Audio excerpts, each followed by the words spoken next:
Are you stuck in black and white thinking? Well, as humans, me included, we're all stuck in black and white thinking. It's judgment. It's either or. It's duality thinking. It's when we put labels on things and we say that this is good, this is bad, this is right, this is wrong. We all do it, and we do it as a coping mechanism because as humans, we don't like uncertainty. So when we judge, it makes us feel in control of what is unfamiliar, what is uncertain, and we tend to feel more secure and safer when we do it. But with judgment and this black and white thinking, it's very limiting. So we're not really able to think outside the box and think of solutions or step into the realm of infinite potentials and infinite possibilities where we're actually able to find solutions and create our dreams and achieve our goals. Judgment, essentially, it puts us in a limited, contracted state of consciousness, and we kind of have blinders on. We're not able to see the full picture. And if you're trying to create happiness, fulfillment, and success in life, are you able to create it with blinders on, with limited thinking? Of course not, because as we are, going through life, trying to achieve our dreams and achieve our goals, we're always going to face challenges and difficulties.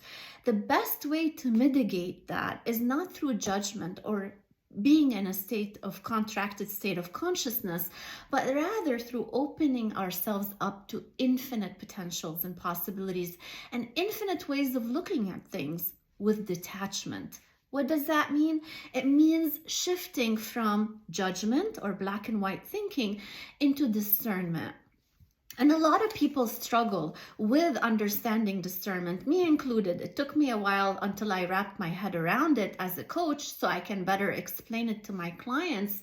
And interestingly enough, it was one of my clients who actually gave me the best definition for judgment versus discernment.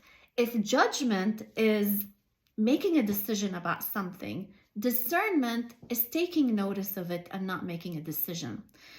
The other way to look at it is discernment is putting yourself in a state of curiosity, becoming curious, looking and observing something with objectivity, without really putting a label on it, being detached, and then asking yourself, does this really serve me? Does it serve my highest good? Is it aligning with my truth?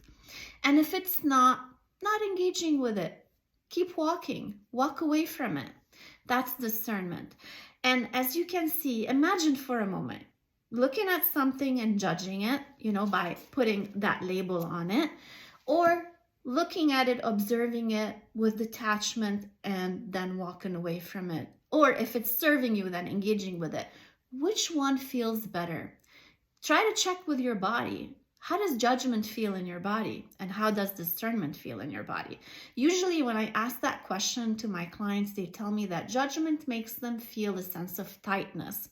That's because it puts us in that contracted state of consciousness. While discernment is more freeing, it's lighter. And where do you think inspiration comes from? Does it come from tightness, contraction, or does it come from expansion? And as we are trying to create our best lives, we do want to feel inspired, right? We don't want to feel like we have blinders on and we're not seeing all the different potentials that exist, all the potential solutions that exist for every challenge and difficulty. So how does conscious leadership tie into all of this? Conscious leadership is key because when we are leading our thoughts and emotions and actions consciously, hence conscious leadership, then we can take notice of our tendencies to judge, to think in that either or, black and white, duality, good, bad, right, wrong. And we can stop ourselves and switch that off and switch on discernment. One of the best examples that I can give here that we all have probably experienced is when we're driving on the highway and somebody cuts us off. What's our initial reaction? I mean, most of us would, say this person is X, Y, and Z, a profanity of some sort. But that is judgment. That's coming to the conclusion that this person is not good. in one way or another. But what would discernment do in that situation? If we were to become more discerning, we would probably ask ourselves, I wonder, curiosity, right? I wonder what this person is going through. And how would that feel to step into curiosity, which also could be compassion, right? And empathy. It leads to compassion and empathy. It's freeing, right? We're not getting stuck in that situation, entangling ourselves energetically with the way we think and feel. It frees us up and we can just let it go and keep walking or keep driving, right? So there are benefits to moving away from judgment. And the biggest benefit is removing all these blocks that judgment puts on us in the way we think and feel, to free ourselves up and open ourselves up to infinite possibilities and infinite potentials in the way that we create our life and we are creating our dreams. So I hope this resonated with you, and if it did, please make sure that you like, share, and subscribe, because the more you engage with my videos, the more that I can actually be reaching a broader audience and share with them this message of conscious leadership that I believe is creating a positive ripple effect in the world. I mean, just imagine, how would our world look like if we had more conscious leaders out there making decisions, making choices? So thank you again, and I hope you have a great day, and I look forward to connecting with you in a future video.